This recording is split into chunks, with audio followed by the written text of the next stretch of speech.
Hello citizens of the verse, and welcome to a new edition of the shipyard. This time we'll be talking about ordnance hardpoints. This is the new name for the hardpoints that missile racks are going to be attached to. They will also be capable of equipping rocket pods and some future items that are currently still in development that we'll be briefly looking at later on in the video. But for now, a majority of what you're going to be affixing to these points are missiles or torpedoes. Their sizes will range from 1 to 12. The sizing is based on the item's length and its diameter, which will be 1/10 of the item's size. So a size 3 missile would be 3 meters long with a diameter of 0.3 meters. Generally, missiles will not be larger than a size 4, and rarely will a torpedo be smaller than a size 5. But since both are essentially interchangeable on racks, the possibility for exceptions will exist. Missiles are highly maneuverable and are great at tracking fast targets, but have a limited payload spread when compared to torpedoes. They're more likely to reacquire targets after misses or correct from countermeasures. They're going to be far less effective than torpedoes when used within an atmosphere.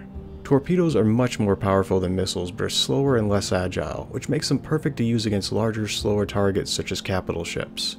They're also more resilient to atmospheric effects than missiles are going to be. Missile racks are attached to an ordnance hardpoint. Then the missiles or torpedoes are attached to them, not unlike a gimbaled mount. Missile racks come in different sizes and have multiple missile rack options per size that can be adjusted to the amount of payload that they carry.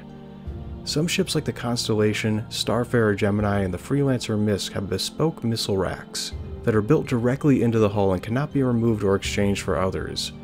The only customization you can do to them comes from swapping the missiles that they hold. Here are some examples of the missile options you can choose from when using a size 4 bearing MSD Marsden missile rack. It could hold one size 4 missile, 2 size 3 missiles, 4 size 2 missiles, or 8 size 1 missiles. There are other things besides missiles and torpedoes that the developer intends to be attached to these kinds of hardpoints, the first of which are rocket pods.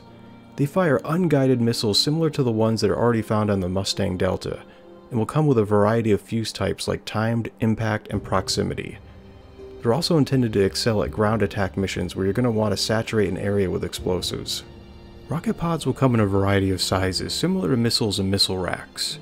Some ships will have bespoke pods that are melded into the hull like the Mustang Delta, or have interior bomb bays like the Sabre that are locked into their original stock items. In those instances, you'll be able to swap out the ordnance that they fire, but will be stuck with the means by which they're fired with. There are some other items that are still in the works that will be attached to a missile hardpoint. This includes a distortion fuel generator, which is similar to the weapon that the Avenger Warlock has. A fuel pod which could provide extra hydrogen or quantum fuel supplies for long-range flights, and mines, which are droppable explosives that can be placed down in the air, land, sea, or in the vacuum of space.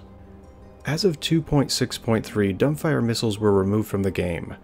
Any missile that was previously classified as a dumbfire was given an abbreviated locking time and a limited amount of self-guidance to hit targets. This was done for two reasons. First, a dumbfire missile isn't really a missile.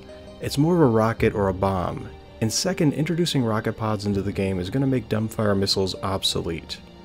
If you still have questions, I have another video out that's all about missile racks, and all of the information is still applicable even after these changes have been made to the ship matrix.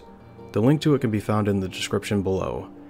Thank you for watching, and I hope that you'll be returning again for more Star Citizen information.